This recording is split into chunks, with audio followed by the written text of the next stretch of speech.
Cold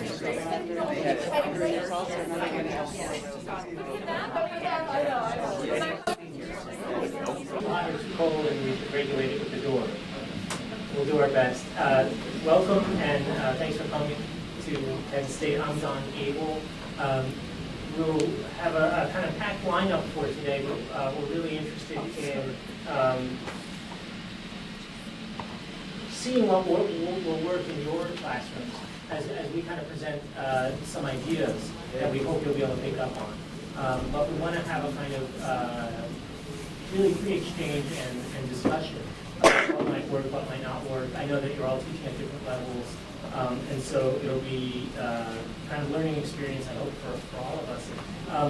I should first start by thanking our funder for today, the Japan Foundation, who generously contributed the funds for all the food that we have and for the space, such as it is, that we have, and also the money for the Impact Awards, which I'll be talking about at the end of the session today. And that's money that you can apply for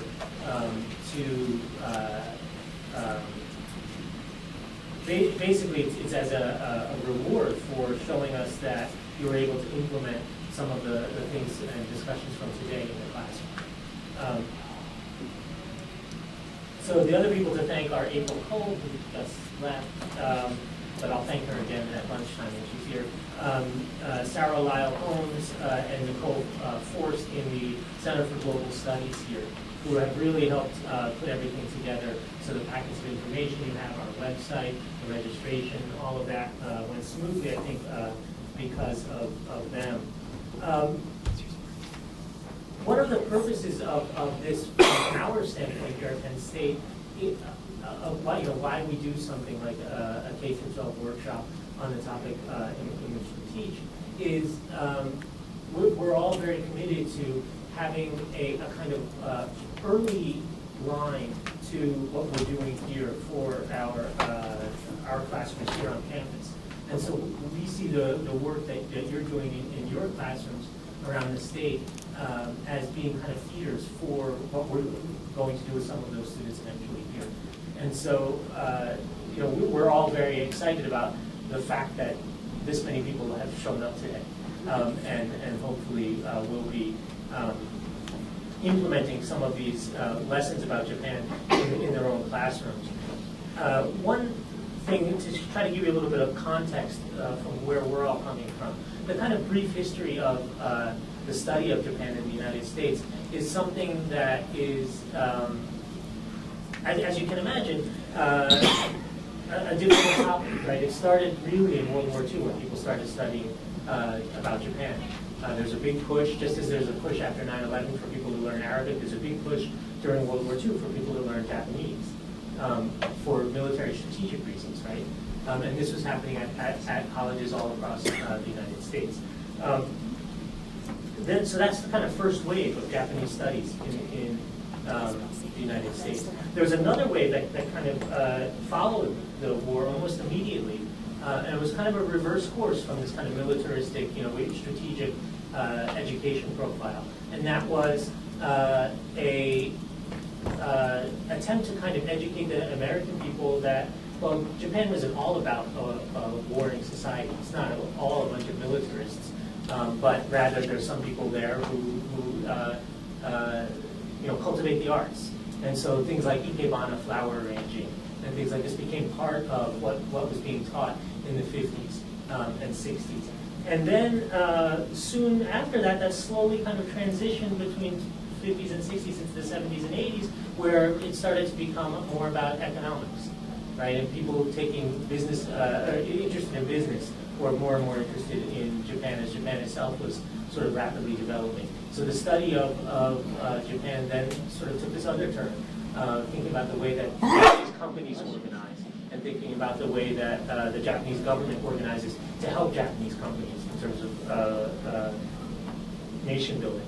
And then that leads us to the 90s after the bubble burst, the economic bubble burst, just like we've had an economic bubble burst here in the last few years. Japan had one in the early 90s, that sort of continues to affect the economy. And so since then, the teaching of Japan has kind of worked in a kind of different way. And that is to say that we find more and more of our students are not interested in business anymore in the classroom, but more and more interested in Japanese popular culture. So things like Japanese pop music, or things like anime and manga, these comic books and animated films. There's a sense, though, since 3/11, the earthquake, tsunami, and radiation leaks in Japan in 2011, March 2011, that something else has changed. And now we're into another wave of not only Japanese history, but also the study of Japan.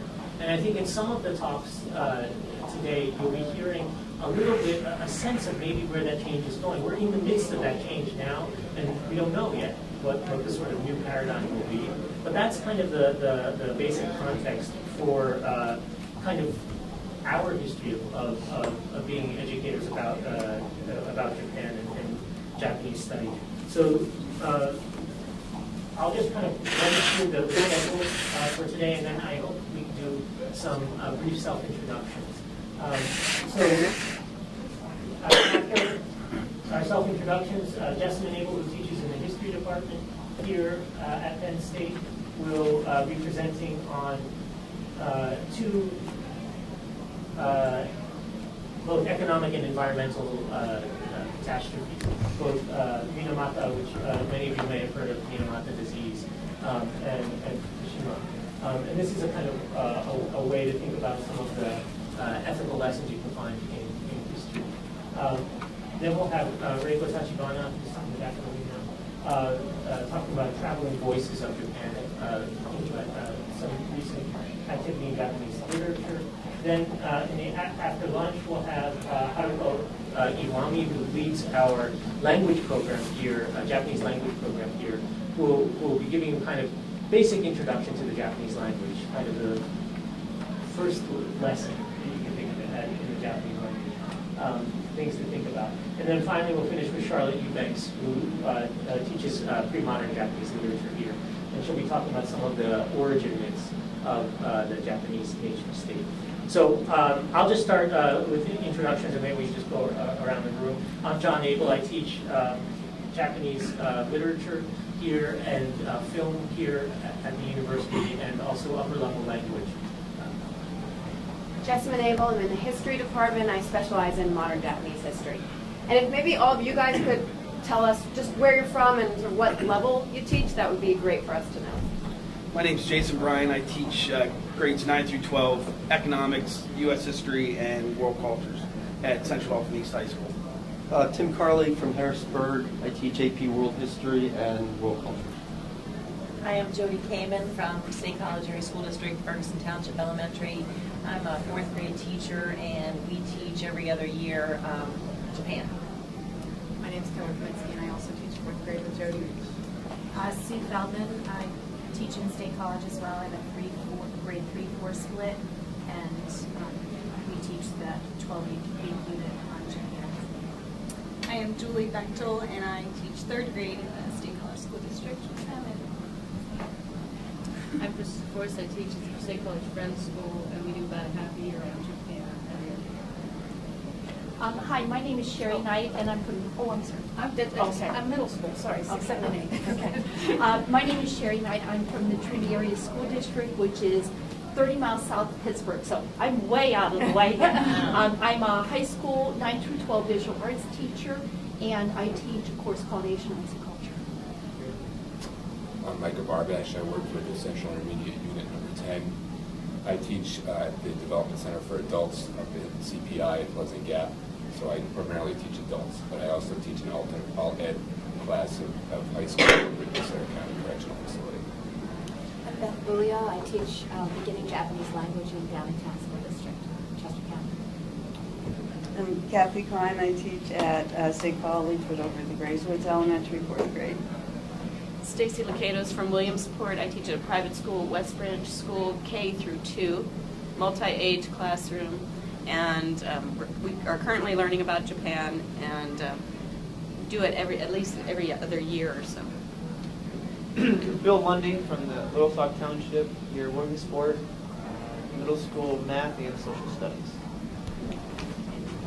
Lauren Gilberti, I'm with the State College Area School District at Gracewoods, and we also do the Japan unit every other year. I'm Cheryl McCarty, also here in the State College, teaching Lauren in third grade. Hi, my name is Jonathan Fan, and I'm in both European school at Penn State, and I'm a teaching assistant for the undergraduate course at the Industrial Engineering Department. My name is Xiaomin, still a graduate student, not teaching yet, so no much to My name is Reiko Hashimana. So before I... Oh, I'm sorry. Oh, I'm sorry. Sorry. I teach here Japanese in So before, I'm sorry, I'm standing underneath, there's a bench here. There's a lot of noise from the hall. Yeah. How are you guys temperature-wise? Shall I close it? Yeah. Temperature-wise, yeah. So the first thing I want to do before I turn things over to the first speaker is to have you fill out, we have in the packet here, I'm just trying to find it in my packet so I can put it up and show you.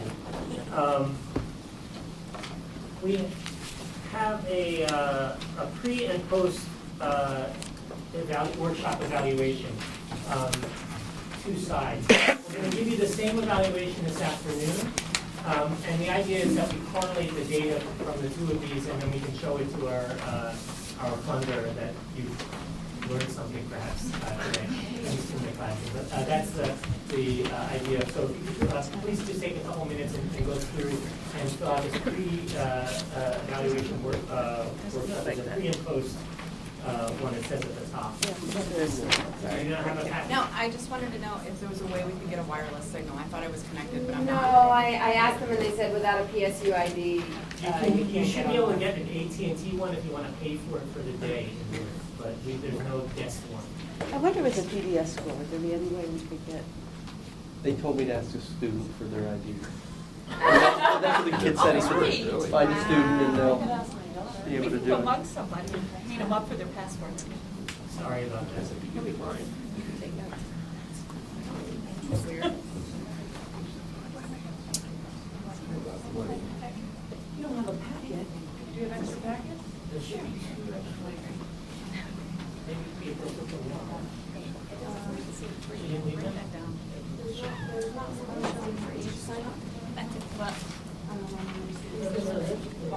oh, Pre and post. here you are. The wrong one. No, here. This is It says pre and post option. It's on the other side. I know. It's on the end. Oh, on the left side. Yeah. Oh, the one on top is pre. Oh, I see. Sorry, a lot of them are obviously really specific questions that I don't expect you'll know that.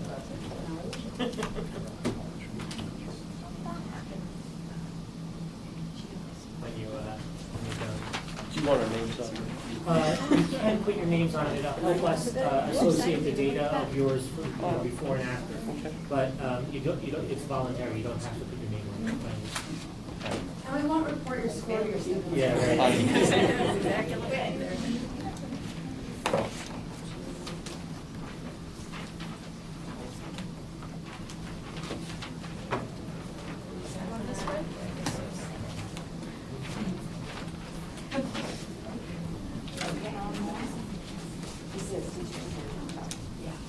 I just have my first.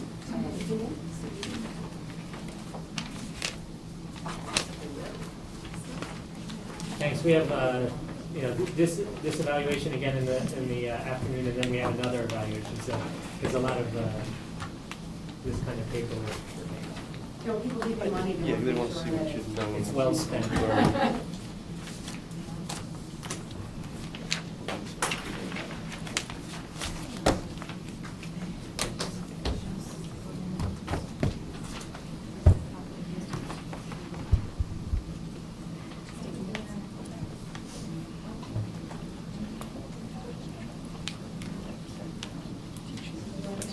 Yeah, So I guess in the interest of time, I'll turn things over to our first speaker, Jessamyn Abel. Okay, hi, thanks for coming and listening to us talk for the day. I'm going to be talking about two disasters. So as you guys were going around introducing yourselves, and I'm hearing elementary school, I'm like, oh gosh, maybe this is a little dark. I don't know if kindergartners want to hear about horrible disfiguring diseases. But as John said, you will tell us how you can use this information, and I hope it is useful. But I'm going to talk a lot about Minamata disease. I'm sure that, I imagine, that's the one you know less about, since obviously Fukushima has been in the news so much that I think you know a lot about the details. But I just wanted to kind of bring these two together to, as a mode of thinking about this question that is not particular to Japan, but is really for everyone in the world today, very much for Pennsylvania, of balancing economic growth and needing these resources, fracking and all this, versus environment, health, and these are some concerns that Japan dealt with intensely in the 1970s, 1950s, beginning of the 1950s really, and has continued to, and then this question came back with great force in 2011 when people started wondering, wait a minute, what is this reliance on nuclear power? Have we kind of damned ourselves with this decision to rely so heavily on nuclear power? So I wanted to just bring these two issues out and see if there's something that would be useful to you. And let me begin by saying this is really a different narrative than the one you often hear of post-war Japan, which is a really kind of positive, happy narrative of economic growth and success, and now we all love Japanese cartoons and whatnot.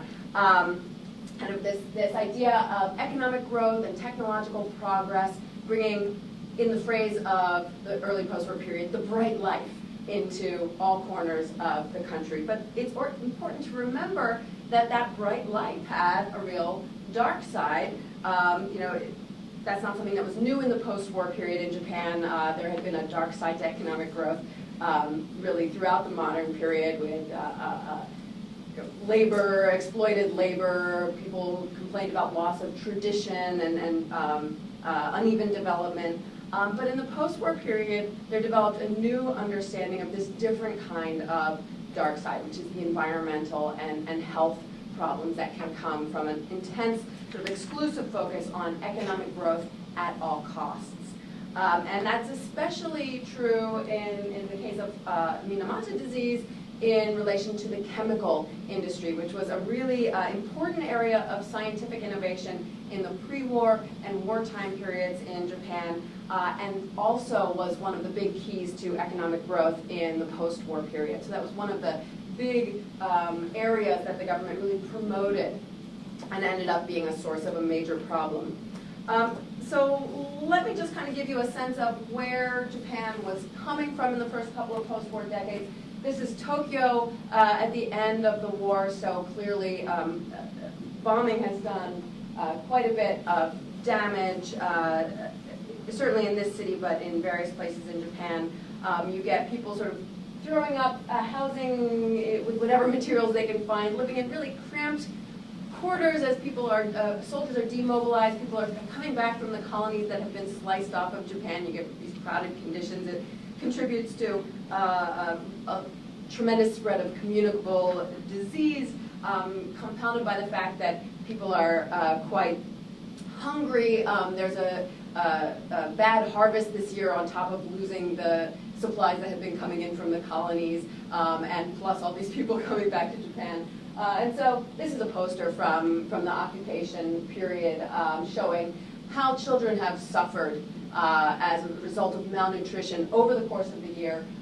We have on the up top we have boys, and on the bottom girls, urban kids on the left and rural kids on the right, and the background being the average height and weight, I think it was 7 to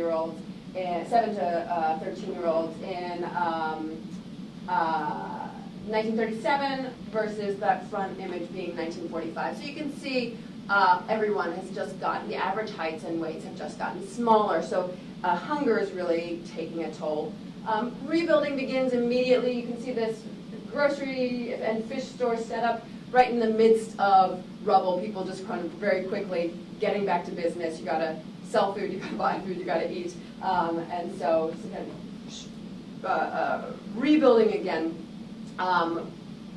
Rebuilding happened earliest in shopping districts like this, and then only later people worried about the places that they were living in, because the first issue was get back to business, right? Get back to earning a living.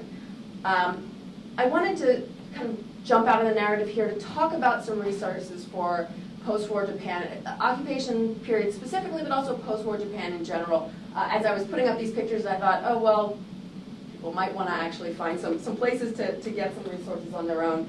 So this slideshow is up on the website. So you can get these sites from there, but I just wanted to jump out. This one, Asia for Educators, is really a very broad-based, there we go. It's Asia, right? It's not just Japan, it's not just post-war. But I linked here to the post-war section. And so there are various topics you can see about Japan. And this is a great resource. It can give you, let's see, Japan and the world after World War II. It gives you documents, kind of a brief narrative of background. So if there's a topic that you just know nothing about and you want to teach a little something about it, this is a great place to start. Oftentimes they'll have some primary source, some discussion questions, and whatever background you need to know. So that's a really useful one for getting started on a new topic, whatever that topic might be. This one doesn't really have anything particular to my project today, but I couldn't let the day go by without introducing it because I use it all the time. It's just so fabulous. It's China and Japan from the sort of around the Opium War period to the latest one they have is the 1960 riots, demonstrations over the revision of the U.S.-Japan Security Treaty. And so there are a couple of units on the atomic bomb and a couple of units. So those are the only post-war ones you have, but I just wanted to show you for, in general, teaching modern Japan or modern China as well.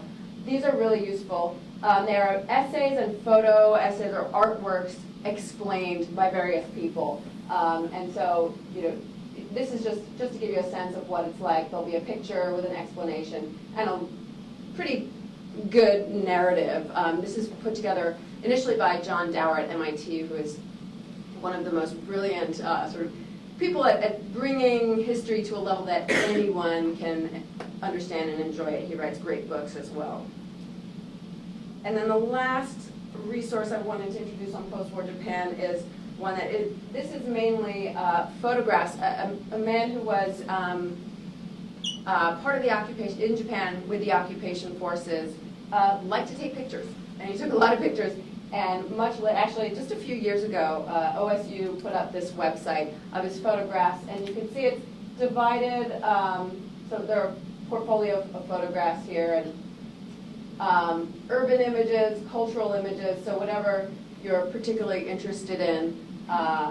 They're sort of organized by theme, and then he has sort of little explanations of the photograph, sort of what it is, where it is, what's going on. So that's great for just if you want images and you want to really know what they are. I mean, oftentimes you use Google Images and you get something, you're like, that's a pretty picture on somebody's website, but I don't know what it is. And this one, it's nice that he took the pictures and he has a lot of explanations. Okay, so back to business, back on track. And yeah, so as I said, the focus was getting back on track and back to business in the early post-war.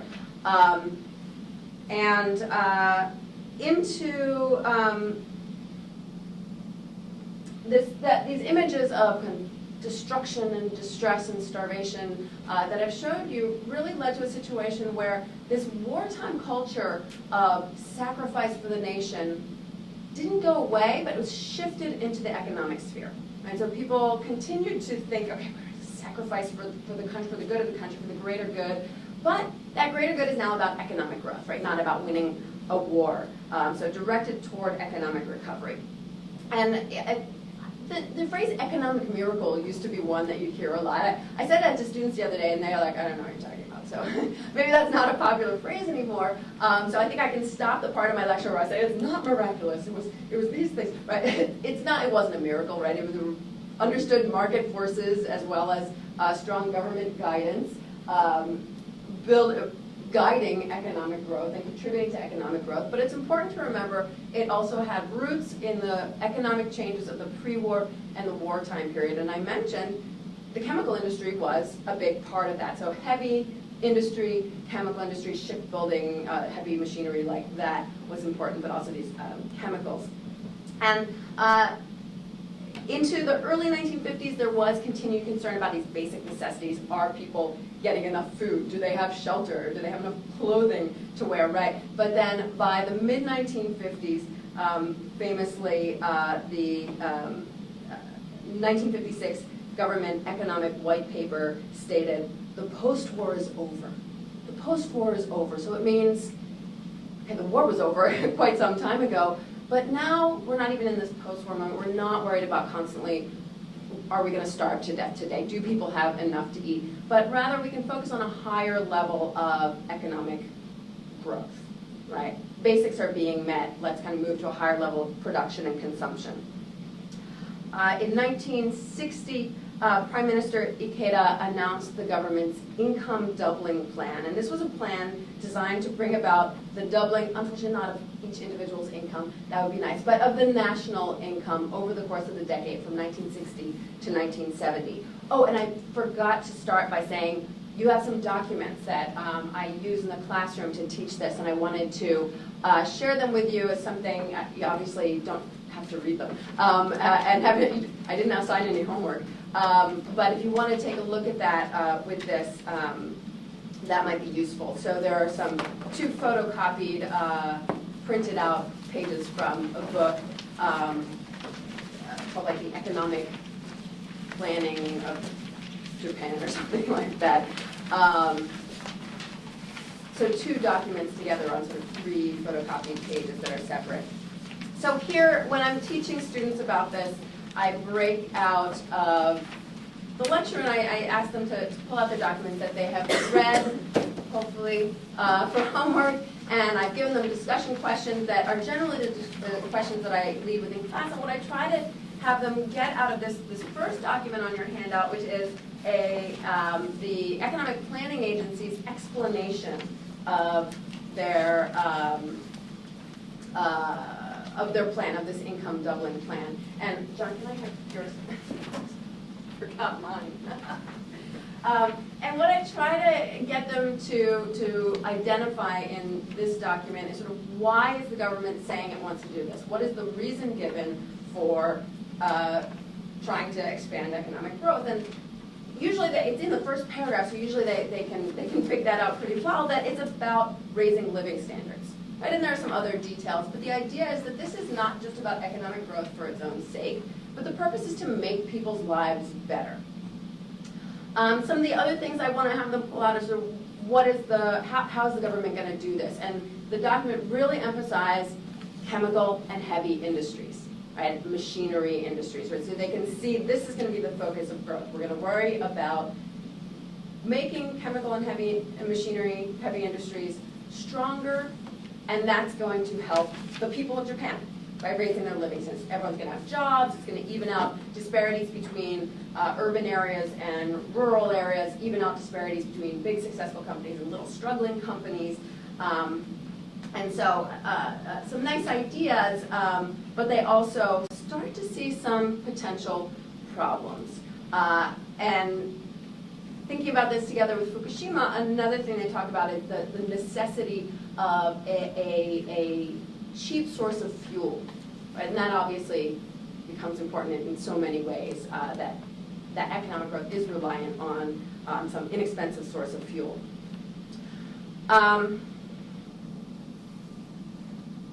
So the key elements that I ask my students to kind of pull out of this are, the purpose, but also the importance of investment in science and technology, the focus on machine and chemical industry, and also the maintenance of social stability. The document talks a lot about kind of the social aspects of economic growth. And that continues to be important insofar as we'll see a hesitance to criticize this polluting company on the part of the people who are not suffering directly, but others who want them to stay quiet. So there is this idea of let's all just get along here. Let's not complain. Let's not, hurt the golden goose that's feeding all of us. That was kind of a mixed metaphor, wasn't it? You know what I mean? So this plan aimed to actually exceeded the goals of economic growth, but there was also a downside, which is that the rapid growth of the economy was accompanied by a rise in the cost of living, and so that led to widespread criticism of the plan that it was focusing just on growth at the expense of social welfare. So the plan was dropped, but nevertheless, the goal of a doubled income was achieved earlier than planned, sometime in 1967-68. There was kind of a symbiotic relationship between economic growth, high-speed economic growth, on the one hand, and sort of the way it was perceived and enjoyed by the masses or the broader population. There was a rise of consumerism from the 1950s and then really strongly in the 1960s. People talked about using a phrase that maybe Charlotte will be talking about the three treasures later, and this is kind of one of these origin myth elements of the three treasures of the imperial regalia. People talked about the three treasures of stuff they want to buy. So they wanted to buy TVs and washing machines and refrigerators. Those are the big consumer objects that kind of, as times changed, the objects changed, but still there were these big consumer objects that people wanted. It was later cars, air conditioners, which it's alliterative in Japanese because they call it a kura, so ka, kura, and kara, TV. In English, it doesn't work as well. And not just a television anymore, it's got to be a color television. So you can see people's standards rising. So people are invested in this economic growth, right? They are enjoying the benefits. They want to buy all the stuff that they can buy as Japan's economy improves and Japan's technology improves and companies are producing this kind of stuff. They are making money. They want to buy this kind of stuff, right? So it's sort of a symbiotic process. So there's really a popular engagement with this idea of the importance of economic growth and a willingness to sacrifice, still a willingness to sacrifice and a desire for the fruits of that economic and industrial success. But, as I said, that bright life had a dark side. One of the really serious dark sides of this single-minded focus on economic growth was obviously the environmental damage that it caused. And one of the most stark examples is what happened in Minamata. This is down in Kyushu, and you can see the sort of the pink area on the map there, and I have just a sort of shrinking, increasingly zooming in series. So we can see the southern island of Kyushu, and if we zoom into that, here's the area we were talking about, and we zoom into that. Here's Minamata, and we zoom into that. Minamata Bay is what we're talking about. This is the factory, the Chiso company factory that we're going to be vilifying today. No, they've been vilified plenty. I don't have to do any work on that score. The poisoning of Minamata Bay actually preceded this era of high-speed growth. I mean, we can't blame the poisoning itself on high-speed growth because it was happening long before then. But the response to people realizing that mercury in the water was causing people to get sick, the response to that is emblematic of the struggle over the priorities that were set by that income doubling plan. Right, so that set the priorities, and people kind of were going with that, and realized in the 1970s, wait a minute, did we get it wrong? Should those really be our priorities? Since 1909, Minamata had been the site of this very large chemical processing plant owned by, well, it had a different name before, but later came to be called Chiso Corporation. And this is kind of a success story. Chiso was a success story of kind of a very standard pattern of the early part of the modern period, late 19th, early 20th century industrialization in Japan, where they did some research based on patents that were purchased from Western companies, and then developed a product domestically. So taking Western technology, developing it into something new. And they developed a technology that helped some important rapid advances in the chemical industry in Japan in the interwar and then through the wartime and into the post-war period. But as I said, this success story is set against that very dark background because a byproduct of their production process was mercury. And so, as you can see with this pipe, emblematic of the dumping, right? They just sent it untreated right into the bay. By the mid-1950s, it was discovered that the mercury that was being dumped into the bay was causing people who ate fish from the bay, which was, you know, a lot of people who lived right around there, to get sick and often die. In 1959, the victims of Minamata disease, as it came to be known, formed a mutual assistance society. They reached an agreement with Chiso Corporation on some compensation, and this was kind of a ridiculously inadequate agreement from Chiso's side. They expressed sympathy for the victims, but did not admit causation. And importantly, they didn't even stop dumping the waste, right? And so, sorry you're sick, but we couldn't possibly do something else with our mercury that would cost us too much money, right? And so they continued for several years thereafter to dump their mercury waste into the bay. The victims themselves often suffered discrimination, in part because nobody knew what the disease was at first. They thought, oh, is it communicable? I don't want to catch that. Did their family do something wrong? Maybe we shouldn't associate with them. So people were put in quarantine, set aside. That didn't really get a lot of help from the community at first because of that fear. People didn't want to catch that. But also, there was that loyalty to Chiso, right? Chiso was the business in the town. I mean, it would be like if someone says, let's shut down Penn State. I think there would be an outcry among people in State College, right? I would be pretty upset. And so people didn't want anyone to rock the boat. They didn't want them to criticize Chiso because not only was that the main employer of the town, but obviously all of the service industry that grew up around it depended on the salaries that were coming out of Chiso.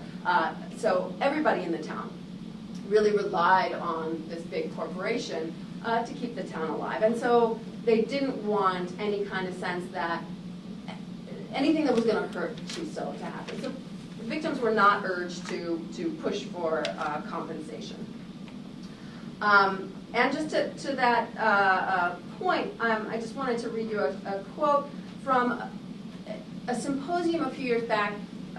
Annually, there are symposia about Minamata disease, about this problem. It's an ongoing problem. It has not ended. There are still people seeking compensation, seeking recognition as victims. Just last month, the Supreme Court of Japan held up a lower court decision to recognize a woman posthumously as having been a victim of Minamata disease, because that would make her family eligible for certain benefits and aid if she was a victim of Minamata disease.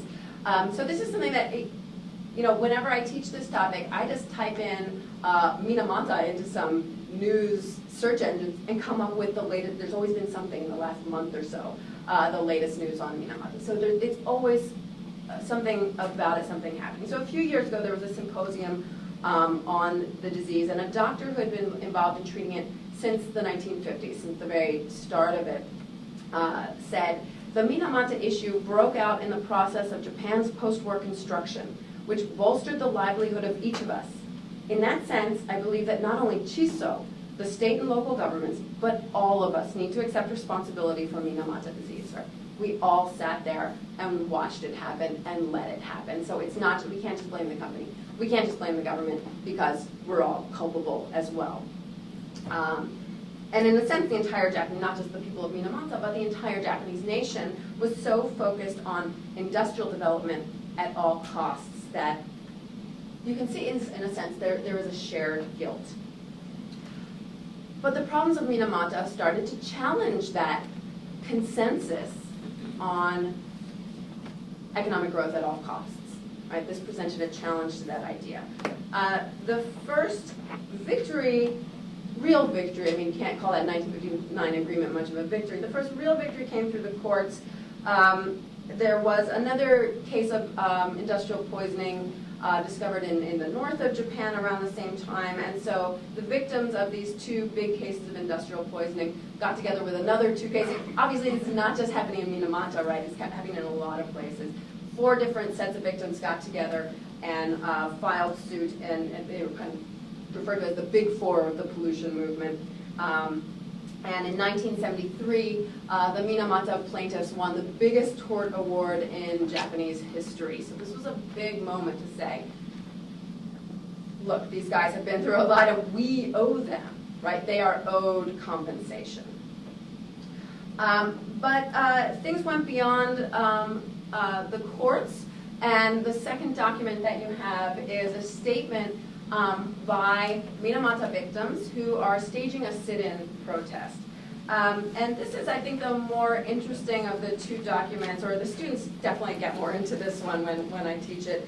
And I asked them to tell me what's the object of criticism, right? And the sort of on the surface, obviously, it's the Chiso Corporation. They're saying, hey, the Chiso executives won't even listen to us. They won't even have a conversation, a real conversation with us. They just say, there are these robot-like men who say, let us do our jobs, let us do our jobs. And they're really criticizing Chiso itself. But if you read the whole document, and maybe you can get your students to do that better than I can, that you can see this real criticism of that focus on economic growth, that refusal to think about humans, right, and just focusing on the corporation. Well, we can't, we are a corporation. We're just doing our jobs. Don't bother us. I also asked them to think about how the conflict is presented. I mentioned these robot-like men. It is very much sort of corporation versus victim, but also humanity versus not inhumanity, but non-human. Right? The corporation is really, even the corporation executives are presented as robots, as not human, whereas they constantly talk about the humanity, the human elements of the victim. So it's humans versus non-humans.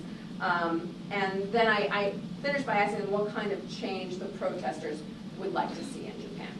What are they really asking for? And clearly the movement is aimed at two targets, one specific and one much broader. Obviously the polluting corporations are the direct target, but also they're struggling against this strongly held, long-standing consensus that citizens should be willing to sacrifice their own private interests for the economic recovery or economic strength of the country. So trying to challenge that earlier notion that came up in the early post-war and saying it's not really appropriate any longer in the 1970s, now that we see the consequences, now that we're not struggling to survive, right? It's a different time. And the significance of that is suggested by a recent statement of a former Chiso union leader. This is also at one of those annual symposia that I mentioned. He said, I joined, so this is a guy who was the leader of the union at Chiso. I joined Chiso in 1956 as I believed it was a company with future potential, and I initially closed my eyes to the Minamata issue as I focused more on wage hikes. But our union members eventually became aware that the harsh labor control of the company was inextricably linked to its ill treatment of Minamata disease sufferers. And so I asked my students, if the union is only interested in wage hikes, what's going to be its attitude about the company? Obviously, if you want wage hikes, you want the company to do well, you want it to have more profit. So you're not going to say, hey, what about safety? What about spending more, having more costs to clean up the stuff before we dump it in the bay, right? That's not going to be good for the goal you're seeking. So he's saying, we were looking for the wrong things as the union. And as I mentioned, this is something that's really still going on today. After March 11th, 2011 triple disaster, several scholars, or really a lot of people, started to link these two together, right? Started to compare that earlier disaster. Now, these articles are also on the resource page that's up on the web, but there were a lot of resources on there, so I just wanted to highlight these ones in particular as articles that make these comparisons. They do it from various perspectives, kind of either thinking about it in history, thinking about it in terms of really focusing on the environment. So George's article focuses more on sort of the government response and the company response, whereas Christine Marin's article is really thinking more about environmental issues. So, depending on what aspect you want to cover, these are incredibly useful, really good articles. So I don't know if they'd be right for your students, but certainly good for you to get some background for yourself before you go into it. And these are obviously two very different events, Minamata and Fukushima, right? The most basic difference being we have a man-made disaster versus an environmental disaster, right? There's an earthquake and a tsunami, right? So that's two very different things. But at the same time, there are some really important similarities. In part, one of these being just this turn to technology as a solution for an economic problem. In this attitude of like, okay, this is going to be good for us, and not so much focusing on the risks, or thinking that the risks aren't that significant. So Minamata tried to lure this chemical company to their town because they were facing declines in the major industries that they tended to rely on, salt making and transport jobs. And they thought, how are we going to keep people in our town? How are we going to keep people working? Let's get this guy to open his chemical factory in our town, and that'll save our town. Right? So that happened in the early 20th century. And in Fukushima, as in so many towns all around Japan, economic decline. How do we keep people in our town? In Fukushima specifically, farming and fishing starting to be marginalized, people escaping to urban areas. They thought, okay, if we open a nuclear plant, there'll be lots of jobs, people will stay, it'll save the town. So that was kind of the actually bringing the cause of the ultimate tragedy to the town was seen as something that was actually going to save the town at first. Another similarity is in the responses of the companies and the government, local and national government, to the disasters. Just as Chiso initially offered this little sympathy money, TEPCO, the electric company that owned the nuclear plant, initially offered these tiny little payments to people who live nearby in the towns nearby the reactor. The government in Japan has extremely strong connections to the nuclear industry, has continued to promote it abroad, trying to sell other countries their nuclear technology. And also, we see in the case of TEPCO, concerns about the company's survival. You did see people saying, well, we can't let the company fold because then where are the payments going to come from? Like, so you want them to pay for their mistake or for their polluting or whatever it is, but you don't want them to pay so much that they go out of business because then they won't be paying anymore. So there's some balance there that people are trying to figure out in both cases. A third similarity is that they both led to protests. Protests that I talked about, the sit-in for Minamata, and the Fukushima accident led a lot of people to question Japan's reliance on nuclear power, which was something that was really strongly promoted in the post-war period. Japan is a resource-poor country, and this was seen as, hey, we can power ourselves, right? And this goes back to that economic planning statement, the income doubling plan. We need a cheap source of energy. It really did, and this was seen as a solution. So citizens have taken to the streets en masse in the last couple of years to call for either a reduction or even an elimination of Japan's reliance on nuclear power. I'm not optimistic about that actually happening. It doesn't look like the government's going to managed to do that. And even that main difference of this being a man-made disaster versus a natural disaster is not entirely cut and dried insofar as there's an argument that TEPCO should have known the risks, given the seismic history, given the history of tsunamis that did go up, the water didn't get up that high, that they shouldn't have put a nuclear power plant there. That's something that is debatable, but people do make that argument that it was ultimately, obviously, the tsunami not being a human mistake, but the nuclear aspect of it, that there shouldn't have been a plant there. People also argue somewhere that TISO should have known already by that time, they should have known the effects of mercury on the human body, and so they should have known not to dump mercury. And then finally, the similarity that I want to end with, because I want to show you some materials about Fukushima, is about the damage, that there's very clear-cut, visible damage, but there's also a lot of invisible damage that's not so easy to see. So in the case of Fukushima, obviously you have the tremendous damage of the earthquake and the tsunami. But then what about this invisible damage of the radiation that you can't see? It's completely invisible, but we know it's there, and it's in some ways, well, I don't want to say the worst part. It's an equally bad part, a much longer lasting part of the damage, let's say. Similarly in Minamata, there were, I don't know if you noticed, in the beginning I had this picture up of a mother bathing her child, kind of body distorted by this neurological disease. Someone like that, you can see it, you can see the disease, but there are other people that don't have such severe cases, and that's why there are court cases like the one I mentioned earlier, people trying to get recognition as a victim, because it's not as clear, it's not as obvious. And the damage done to families, that's not necessarily a visible damage, but it's a damage nonetheless.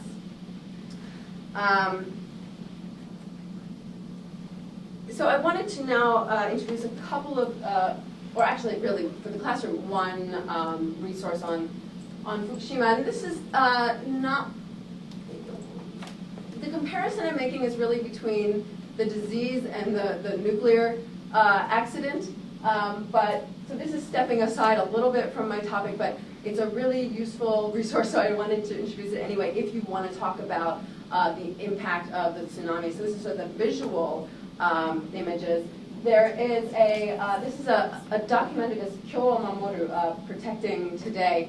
A woman made a documentary about her town and the impact of the tsunami on her town. And a Japanese teacher at Purdue had assigned to his Japanese class to make subtitles for it, and then he made it available. I think for $6 or something, he'll send you the video and some of the materials that I'm about to show you. And I put his the site to with information about this on the bottom here. And so he has a site that just has a little bit of information about the movie and these various, he has a PowerPoint show for before you show it, and then another movie after you show the movie. So he's kind of got a package of stuff that you can use. So whether for a Japanese class or just to introduce students to the impact of the tsunami in a very personal way. One woman's story, one woman's town. Well, I'll show you some clips of it. And so he has a PowerPoint that I'll put up some interesting elements. I mean, this is kind of one of those standard pictures that you saw everywhere at the time, right? But he also has these comparisons. So this is the area of the coastline affected. Well, what does that mean? Well, it's from Chicago to Louisville, right? Or it's from Boston to Delaware. Just to give people, Americans, a sense of what does that mean in terms of really, real geography. And then this is a short film that he just put together, video taken by various people. Some of it's from the news, some of it's from people's phone cameras or what have you, of this town, Sensaka. And then he has So I'll just let you watch it for a little bit. She has a few locations.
And then he has a map where he's, so I only showed you part of the video, but he has 10 different locations, and he kind of maps them out so you can see, put things together from what you were seeing and where they are. And then there's the documentary itself, and I have just a couple of clips from that. So this young woman who goes back to her town, and it was see her first with her mother and then with her friend from high school as they go back and look and try to see what's become of their town.2011年3月11日、私たちの町が津波に飲まれた。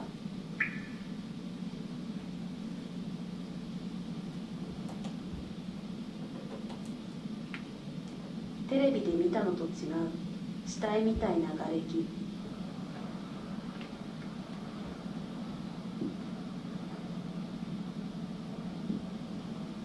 あの人もあの家もどこに行ったんだろう。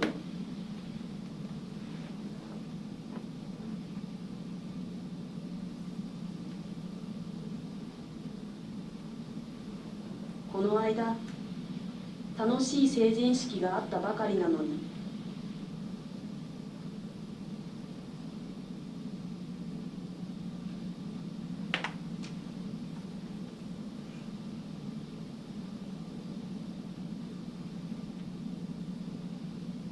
どこに？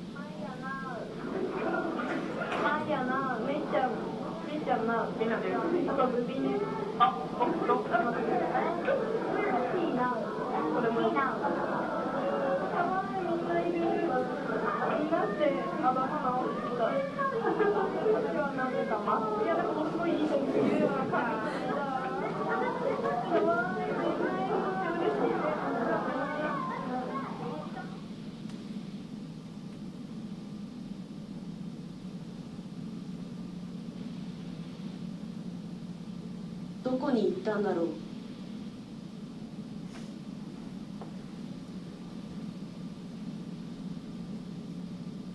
実家のあった場所に行った。菅野よしえさん、つまり母親と一緒に。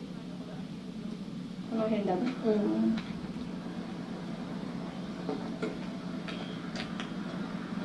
仕事。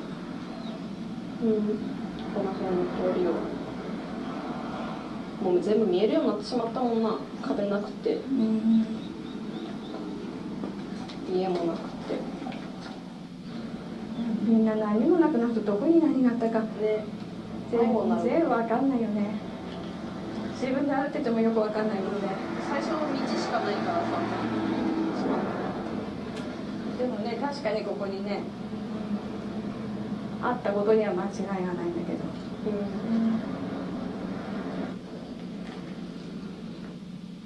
And then one other. 同級生たちと会ったのは8月のこと。佐々木さんの娘で小学校から大学までずっと一緒の同級生エリカ。私たちの母校は高田高校。エリカは生徒会長で私は副会長だった。校舎を2人で見て回った。昇降口。すげえ。もはやこれ下駄箱の跡ってこと？じゃあね、下駄箱。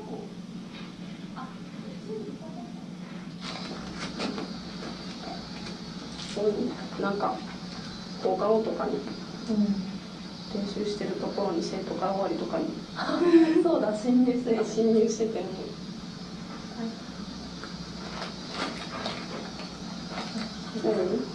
楽器ケースだよ。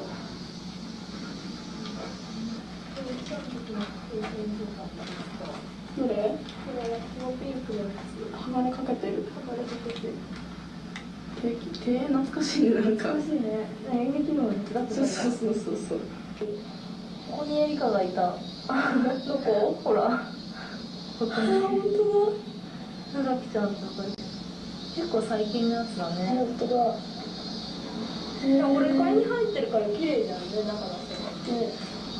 誰かがここに持ってきた？この違うか、さすがに。写真とか結構さ、配信してるじゃん。同じやつ。誰か入ったのかな？本当だ。うちらの代理種だって。あ、じゃあセナとかさ、ハチが来たっつってたもんね。乗れないね。昇降口の。じゃあ先生玄関の上。本当だ。天井でしょ、だってこれ。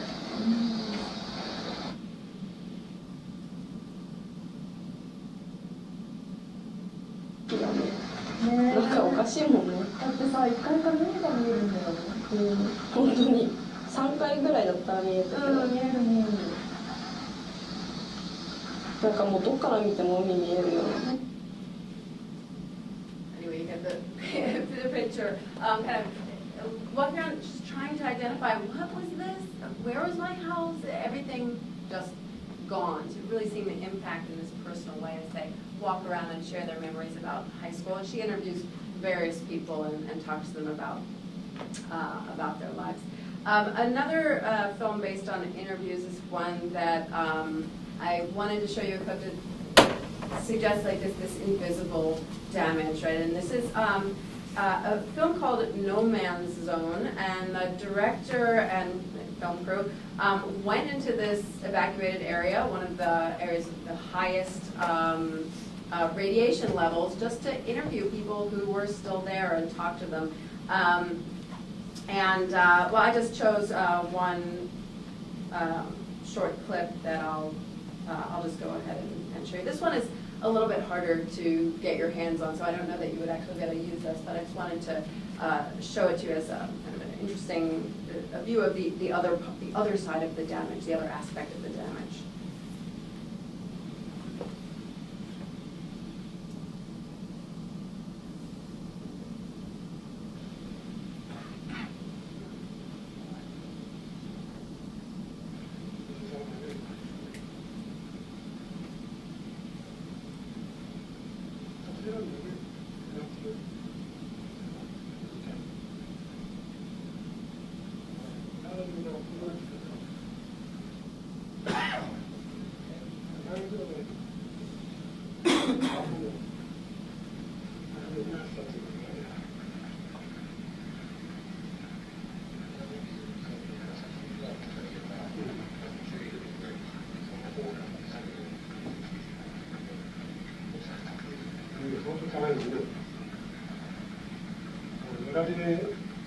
ってなると、ここではもう、マーケットがないの、全然来なくなるんです。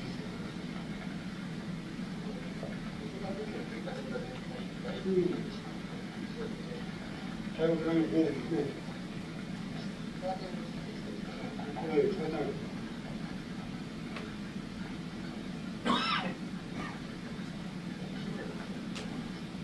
最初にここからちょっと近くがね。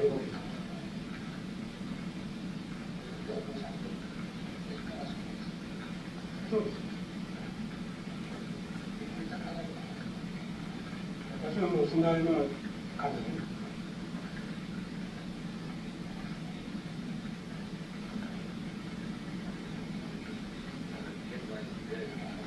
そうだね。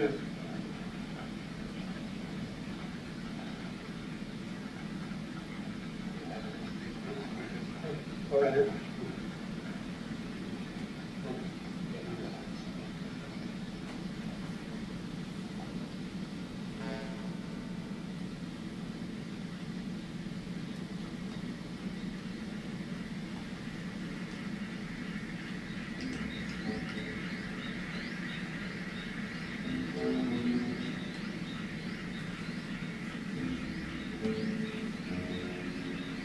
It's easy to condemn these people when they say that's life.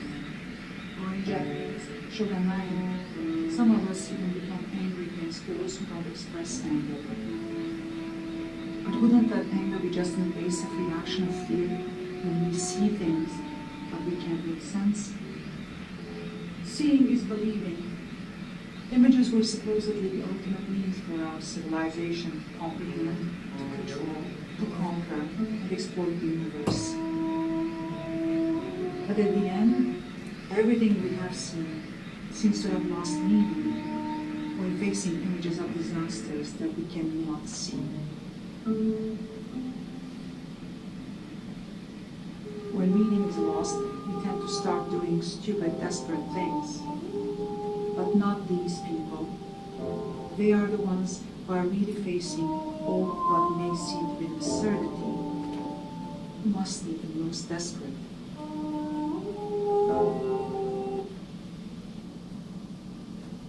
Okay, so I just, as the voiceover stated, this danger that you can't see. So I think those images just contrast so intensely with the images of Rikuzen Takata, this town that has been just leveled so that you could see the ocean from the first floor. There used to be buildings all in between. You could see the ocean from anywhere, the girls say. Whereas here, this beautiful, lush landscape, old rickety buildings still standing, nothing has fallen down, and yet this is the highest level of radiation in the area, and this is, in a sense, the most dangerous place, but you can't see that danger. So, I don't have any easy wrap-it-up answers about the comparison between Minamata and Fukushima, but just to highlight that this is an issue that people started grappling with in some ways in the 1950s, but really from the 1970s in Japan, that never went away more than 50 years on. This is still, people are still going to courts, still talking about this, still meeting, and grappling with the issue of the disease, the responsibility, the benefits, how we can help people who have suffered. And so if that's any indication of kind of resolving the problems of Fukushima, well, maybe that won't be resolved or even close to being resolved in another 50 years.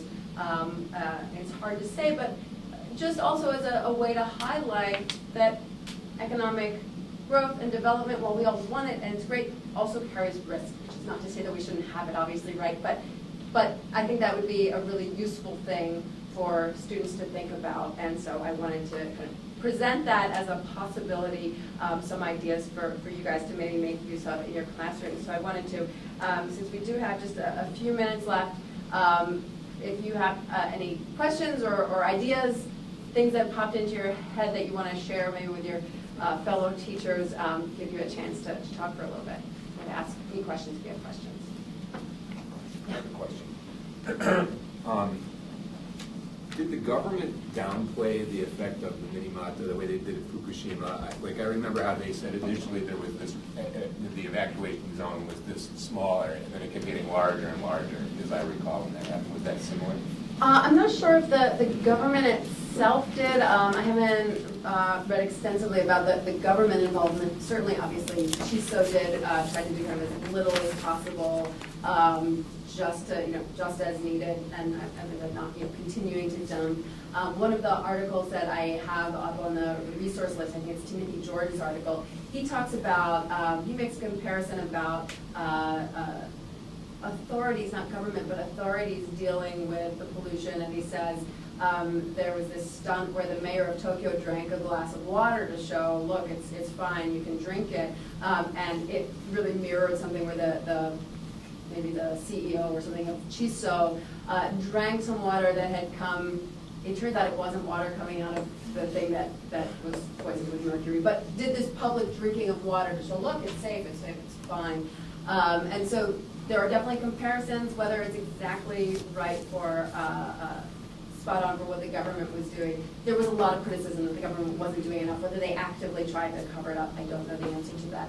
But actually, Timothy George, that first article that I had up there, he's written a book on Minamata. So any more detail you want on Minamata, Timothy George is the person to go to. I mean, his book is the book to go to. I have a similar, another question that came to mind while we were talking is that you talked about the government of Japan and the relationship with the nuclear industry.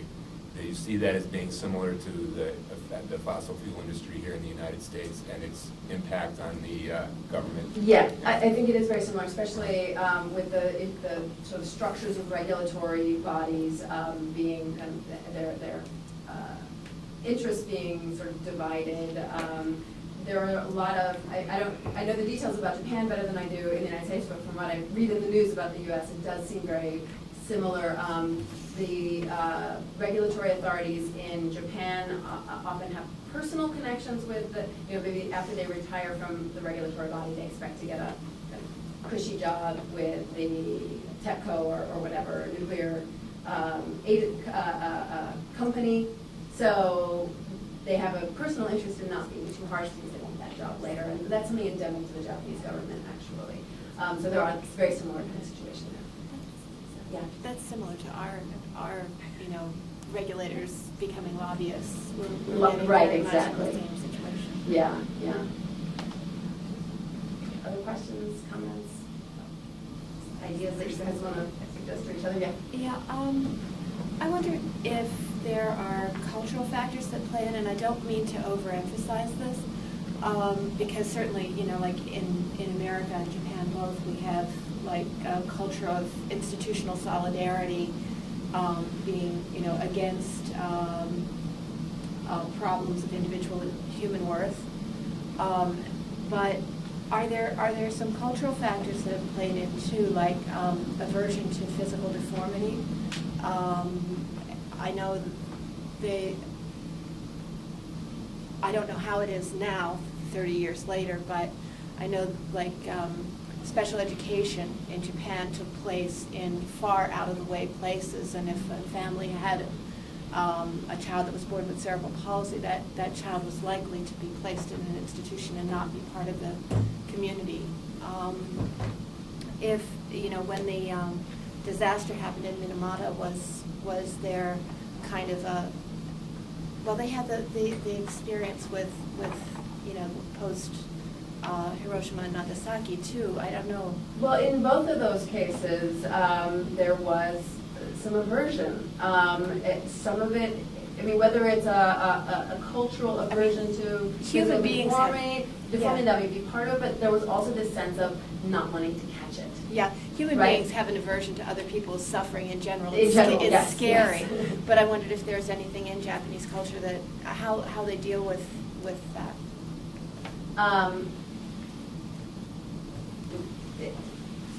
I can't really give you a pinpoint answer, but I think that probably played into it significantly.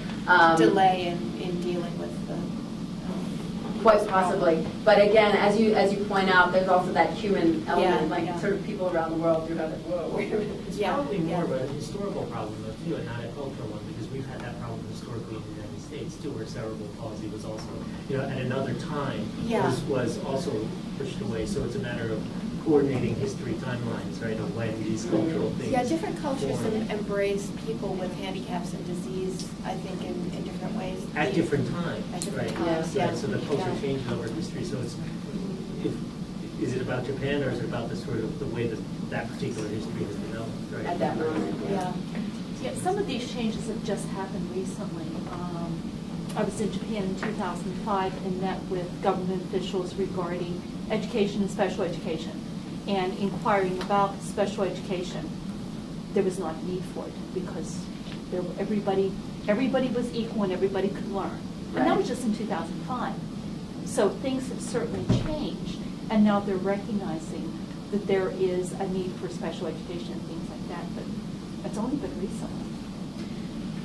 Yeah, so that's, I mean, this is much more extreme than the need for special education, but Yes. certainly that kind of attitude would apply in a particular way in this kind of case, for sure. What does Japan do with its nuclear waste? There's not a lot of, where do they send? Well, that's a problem. They have not been dealing adequately with it, and that's part of the problem, that they have these huge stores of it, and there was always this sense of, we got to figure that out. Yeah, we definitely got to figure that out at some point, right? But not figuring it out, and so you have these stores of waste that are not adequately being taken care of. So that's another part of the problem. So we're pretty much at the end of the time, but if there are other questions, comments? Okay, well, I think we take a break now. Yeah, or although before, I thought maybe we could have a little bit of discussion. If people think that this is something that they'll be able to bring into the classroom in certain ways. I know a lot of you are elementary school teachers rather than K through 12, so I can imagine, I mean, rather than high school and junior high, but I can easily imagine this in a junior high or high school level, but I'm wondering, are there aspects of this that you saw in the presentation that you might think of in the class? Actually, I'll ask the same question to you that I would ask my student who was in middle school. How do you think the wisest mayor of Minamata would treat the gas industry in Pennsylvania now? And that's the question, isn't it? I mean, that's kind of what I was thinking about when I put this together. I obviously was thinking about the gas industry and not necessarily, I think that the hard part about this, to my mind, and obviously you all would have your own spin on how you wanted to do it, I am a little bit, I feel like these are such clear-cut, stark cases. You know, people were dying, towns were ruined. It would be very heavy-handed to say, and this is just like, this is what's going to happen in Pennsylvania if we. But again, this didn't happen right away, though. It was over time. It was over years. Yeah. Looking back, yeah, looks like a short period of time. But That's true. That's true. And so who knows if 50 years from now we will look back. We'll all have Minamata disease because of the fracking, or we'll have take college disease. So who knows about that? But I think obviously I don't have an answer because that's kind of the question, right? And I think and maybe you would say that this is something that at least students could kind of think about it, and it would be meaningful to them because this is something that's happening in Pennsylvania. This is happening potentially I don't know if you guys are in sort of fracking zones, but potentially in their own towns. So I think that would help them to think about the consequences, the potential consequences, in a more concrete way. Yeah. This is definitely the topic that when I saw this, I was very much impressed that it was going to be part of the day today. And it seems to me like it's really important from the whole idea of using scientific evidence to figure out things about science, whether it's climate change and whatever, and how that's misrepresented. So there's that idea of evidence, there's that idea of taking care of the environment, and then there's this idea of I can recycle because it's easy, but I can't give up my electronics, or, having kids somehow see that. All of these ideas are just sort of floating around in my head right now. But we talk about things with them like the Johnstown flood because we study Pennsylvania, and there's so many corollaries with somebody building something, not caring about how it's going to impact the area around it, and that's why it flooded. Just that idea that we care and take care of each other and the place we live, I think it's crucial. And also like just the good of the decision at the time. You think that the decisions of the time are the right decisions, but then the repercussions later affect just how you can correlate that to all the things that happen around the world, you know, I think would be. Well, the other thing too is we also do a unit on weather. So I did show my students some of the footage of the tsunami as sort of a way to bring together Japan and weather. And, you know, we had some very lively discussions, of course, not getting into, you know, some of the more serious things, but talking about what could we do to help, and is there a way to send resources? Is there a way that we can, you know, help them in some way, kind of thing.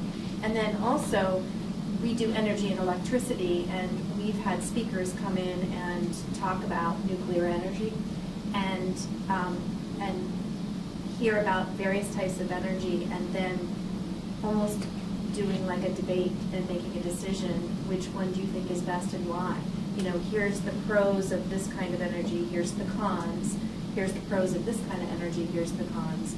And making some decisions, but also just realizing that with every different type of energy that we could possibly have in Pennsylvania or in our nation, there are definitely pros and cons to all of it. And there is not one clear-cut choice that seems to be best for, you know, for everything. So, you know, there's we haven't done anything with the Minamata at all, but with Fukushima and just talking about nuclear and the tsunami.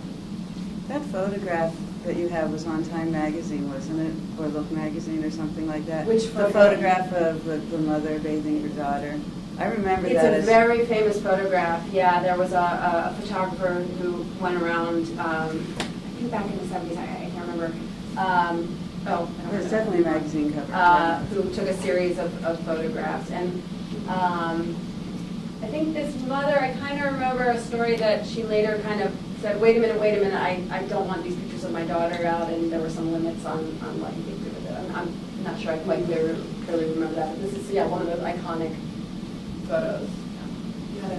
I was just going to say, our school's located 7 miles from 3 Mile Island. That's amazing. So you can tie things in there as well.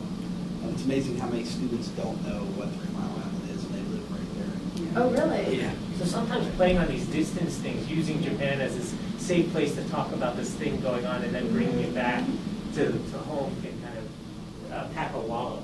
I presume you'd be able to do that. We've done that in the past with Chernobyl.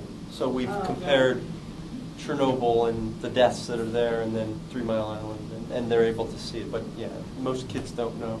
And it is weird because I moved in and played golf one day and looked and went, oh, there's 3 Mile Island right in front of us. So you move in there and you're an adult and you don't realize that it's that close. I grew up right next to it. During the accident, I was 3 years old, so yeah.